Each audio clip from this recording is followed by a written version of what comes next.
been so much politics around ports, especially the future of Fremantle Port. When will it fill the capacity? Will a new report be required further south in Cockburn Sound, and if so, when? And of course, the Perth Freight Link. Because we're in an election campaign, the debate has been mired in politics and point scoring. So when I saw today that an eminent expert in the field had thrown himself into the fray, I thought it was something that we should explore further on the morning program. I speak of a man whose professional career is in transport planning, ports and freight. His name is Fred Affleck, and he wrote a letter to the West Australian this morning setting out some of his views about the debate around the future of ports in this state. Professor Fred Affleck is the chairman of the Planning and Transport Research Centre at UWA. He's also chaired the Freight and Logistics Council of Western Australia, was Deputy Chair of the Fremantle Port Authority, has chaired the Midland Redevelopment Authority, and was also a Commissioner for the National Transport Commission. So in short, a man who is eminently qualified to weigh in on these issues and take it beyond the politics of Liberal versus Labor and the marginal seats that will decide the election campaign and into the realm of what is in the state's best interests going forward to solve our freight, congestion and economic challenges. Dr. Fred Affleck, good morning to you. Good morning, Gareth. How are you? I'm well, thanks, and we appreciate your time on the program today.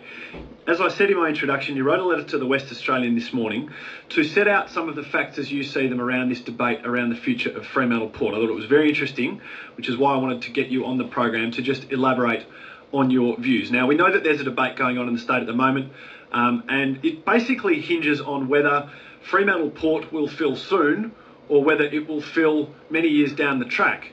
And Liberal and Labor have different policy solutions depending on their answer to that question. In your view, when will Fremantle Port fill? It depends on a lot of factors. The main factors are how fast the growth of containers occurs, and that's all about the economy and population growth, and we know what's happening in that area at the moment. It's slowed down a good deal since a lot of the work was done forecasting when that date would come.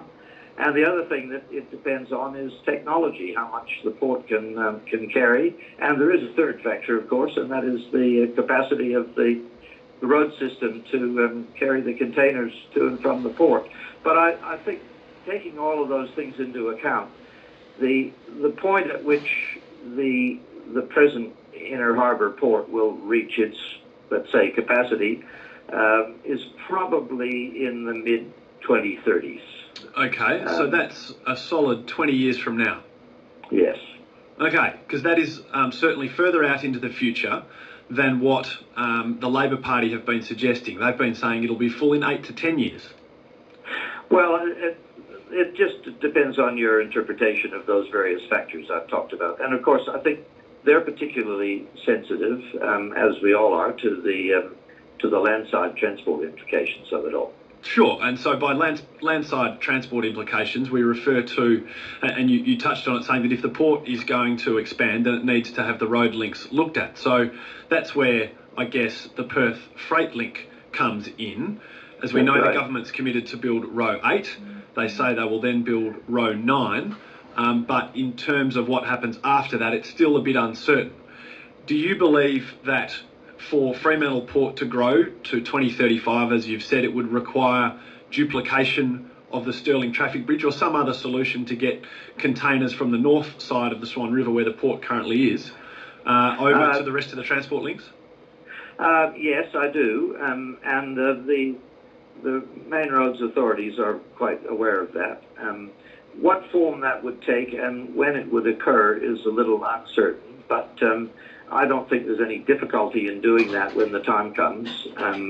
The congestion at the Canning Highway Stirling Bridge intersection at the moment is, I mean, it's not at a level that causes huge concern, and therefore there is a little bit of time available to us. But certainly to take it up to 2030 or 35, whatever, you would need an enhanced capacity crossing the river there, yes. Okay, so if you decide that you press forward with Fremantle Port to grow that beyond its current capacity for another 20 years, then you would eventually need to do something about that river crossing, but not in the immediate term, is your view? That's right. Yes. Okay, let me turn to the question of a port. The planning for that needs to be going on very shortly. Sure. I mean, these things take a while to resolve. Okay, so a future government would need to get on pretty quick and start planning it, but in terms of construction, that can be pushed off a few years, in your opinion? Yeah, I think so, yes. Let me turn our direction further south to Coburn. What is your view on the role of a new port at Coburn? What sort of port should it be, and when should it be built?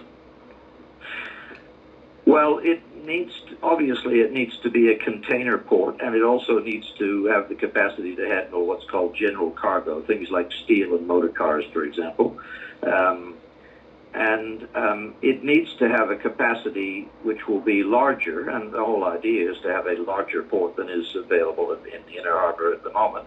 It's always been seen as an overflow port, which is just shorthand for saying that when the inner harbor can't handle all of the freight that is coming through Fremantle, we need another port to handle the rest.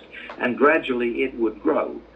There are some complications about splitting the traffic between the two ports because they would be competing with each other.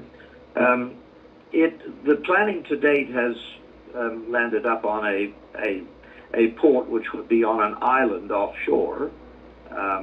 Now, whether that is the same conclusion which would come out of any further planning would be done, I don't know. That's up to the planners and the environmental authorities. But there are limits to how much that port can accommodate, what its capacity would be, in other words. And in the long term, let's say 2060 or so, within the lifetimes of a lot of people who are out there now, we will need both ports to provide the capacity for the Perth metropolitan area. Having in mind that almost all of the containers that come through that port now are destined for somewhere in the Perth metropolitan area or its surrounds. Okay, so Dr. Fred Affleck, that to me, and you've characterised Coburn as an overflow port, which rather suggests that we will never be doing away with Fremantle Port. And I take it that your view is that Fremantle Port should be allowed to expand to its natural capacity, whatever that happens to be, given innovations in technology plus expanded transport links. Yes, and I think in fact, there is no doubt that in the long term we will need both ports. The outer harbour port in Coburn Sound will have its limits, obviously, and some of those are environmental limits, some of them are sheer physical capacity limits. And they will be reached probably 2060-ish, 2070 maybe, which sounds like an awful long time away, but it's not really. It's within the lifetimes of some people now living here, and therefore we can't do without the continuation of the inner harbour. And state governments have accepted that conclusion. Okay, 92211882 is the number to call. I'd be keen to hear your view on this because it is a central issue in this election campaign, and we are really at a decision point in terms of the state's future transport needs in relation to these questions, given the competing policies being put out there by Liberal and Labor in this election campaign. My guest on the program is Dr. Fred Affleck.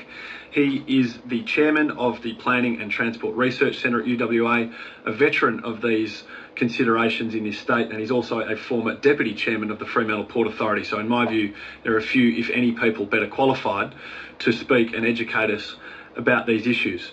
Dr. Affleck, how much would a new port at Coburn cost? Well, that's a big question. The cost estimates that were in place back in the a decade or so ago are now completely obsolete for obvious reasons. So that process has to be gone through. But I think for the port, and importantly the road and rail links that would carry the freight to and from it, you're looking at least $5 billion, and I suspect by the time it's built, it will be more than that. $5 billion might be a little late on. And that means that the timing of the new port is quite important because money has a cost, and if you bring it forward, you are going to pay more money. Right, so if you decide to commit to that new port at Coburn too early, then you in fact impose huge additional costs on freight and therefore the entire economy. Well, yes, and those costs are not the cost of building it, but the cost of the money, and if you spend it sooner, you will have to borrow it sooner, which means paying interest or other borrowing costs on it for a longer period of time. Okay. In your opinion, Dr. Affleck, as you've just said, you believe that Fremantle Port, all of its capacity will be required. So in that context, is it sensible policy to abandon the Perth Freight Link, cap Fremantle Port's capacity below its maximum, and invest in a new port in Coburn early? No, I don't think it's sensible policy, because in the long run we're going to need all the policy, all the capacity we can manage, and there is no other place to put a port between Geraldton and Bunbury, and therefore we need these ports in the metropolitan area. We're lucky to have them. Okay, and look, we're talking the policy merits here, but the scenario that I just described is pretty much exactly what Labor are planning to do if they win the election. Sorry, I was just saying that the scenario that I just sketched is pretty much exactly what Labor are planning to do if they win this state election. Well, that's what they're saying. I think there is plenty of time in the future to work through those policy options and come up with a sensible outcome. So I'm not fighting the politics of this. I'm just trying to point out the realities of the situation, which are that we need both ports. And need them both running at their maximum capacity over the long term. Ultimately, yes. And the other point was, don't build the new one too soon, because it will cost a lot more money in total to do that than it would be if it's built at its appropriate time. Well, Fred Affleck, appreciate you coming on the program this morning to explain and share the benefit of your knowledge with our listeners.